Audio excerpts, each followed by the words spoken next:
Welcome to our channel guys. तो आज हम एग्जाम्पल अपनी नंबर सिस्टम की वीडियोस को कंटिन्यूस करते हुए एग्जाम्पल नंबर 4 देखेंगे कि कैसे सोल्व करना है।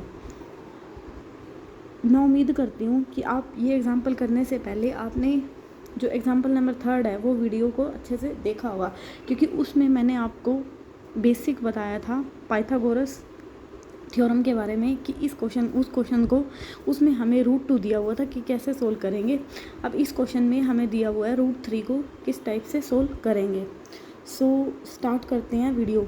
अब हमने जो रूट 2 का यूज़ किया था लास्ट एग्जाम्पल में, हम उसी का यूज़ करते हैं, और क्योंकि उस एग्जाम्पल की हेल्प से ही ये एग्जाम्पल क्या होगा, सोल्व होगा।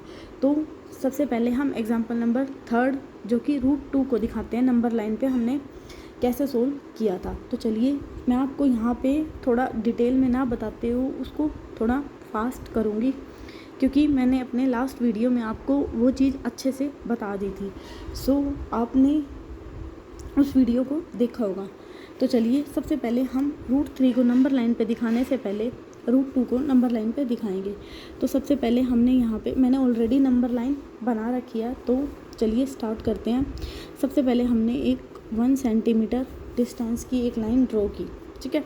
इस लाइन से हमने यहाँ पे एक 90 डिग्री का एंगल ड्रॉ किया,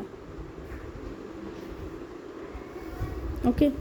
अब इस लाइन से जो यहाँ पे ये डिस्टेंस कितना था, 1 सेंटीमीटर, ठीक है।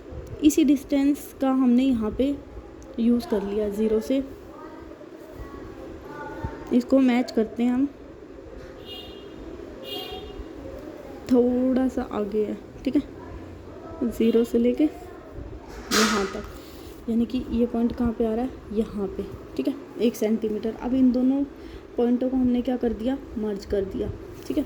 ये 1 सेंटीमीटर का डिस्टेंस है, ये भी 1 सेंटीमीटर का डिस्टेंस है, तो ये क्या हो जाएगा, रूट 2। इसमें पाइथागोरस का यूज़ करके ये क्या हो जाएगा, रूट 2। ये वाला जो अभी हमने सोल्व किया है, इतना काम मैंने आपको अपनी लास्ट वीडियो में बताया था कि कैसे यूज़ होगा।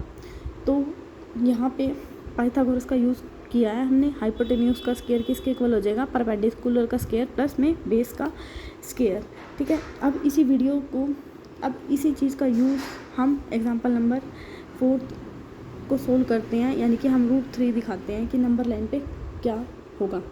तो अब हमने यहाँ पे इसको कैसे सोल्व करेंगे, अब हमने यहाँ पे डाल दिया एक परपेंडिकुलर, क्या डाल दिया, एक 1 सेंटीमीटर का क्या डाल दिया, परपेंडिकुलर, ठीक है। ये क्यों डाला है मैं अभी आपको बताती हूँ।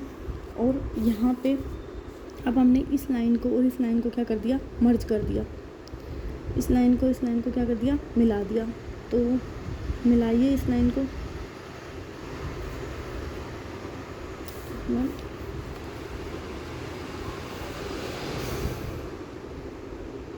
इस पॉइंट को और इस पॉइंट को हमने क्या कर दिया, मिला दिया, ठीक है। यहाँ पे ये हमारा क्या हो गया, 90 डिग्री। ये डिस्टेंस हमारा कितना हो गया, 1 सेंटीमीटर, और ये क्या हो गया, रूट 2। अब यहाँ पे पाइथागोरस लगाओ। पाइथागोरस ये क्या हो जाएगा, परपेंडिकुलर का square is equal to base का प्लस बेस का स्क्वायर इज इक्वल टू क्या हो जाएगा, हाइपोटेन्यूज का स्क्वायर। जो यहाँ पे ये हमारा ये क्या है, हमारा हाइपोटेन्यूज, ठीक है। तो चलिए इसको सोल्व करते हैं। तो यहाँ पे ये क्या आ जाएगा, हाइपोटेन्यूज का स्क्वायर, यानी कि यहाँ से ये वैल्यू कितनी आ गई आपकी, h की वैल्यू कितनी आ गई, रूट 3। हमें यही तो चाहिए था, तो यहाँ से हम क्या कह सकते हैं, h की वैल्यू कितनी आ गई, रूट 3। अब आपने क्या करना है, इस लाइन को मेज़र कीजिए 0 से लेके, ये अप्रोक्स 0 से 3 तक ही गई है। तो यहाँ पे आप यहाँ पॉइंट रखिए, इसी को मेज़र कीजिए 0 से लेके 3 के बीच में। तो जो ये पॉइंट है ना, ये यहाँ पे जाएगा आपका, यहाँ पे, ठीक है। तो हम यहाँ से इसको क्या कह सकते हैं, ये जो पॉइंट है ये क्या है, रूट 3। अगर वैसे बेसिकली हम इसकी मैथमेटिकल टर्म में वैल्यू देखें तो होती है अप्रोक्स में 1.713, जो कि 2 से इधर ही होगी नॉर्मली। और हमने नंबर लाइन पे भी शो कर दिया कि हमारा रूट 3 कहाँ पे है, ये रहा। सो आई होप आपको ये क्वेश्चन समझ में आया होगा कि मैंने कैसे किया है। So thank you so much guys for watching my video.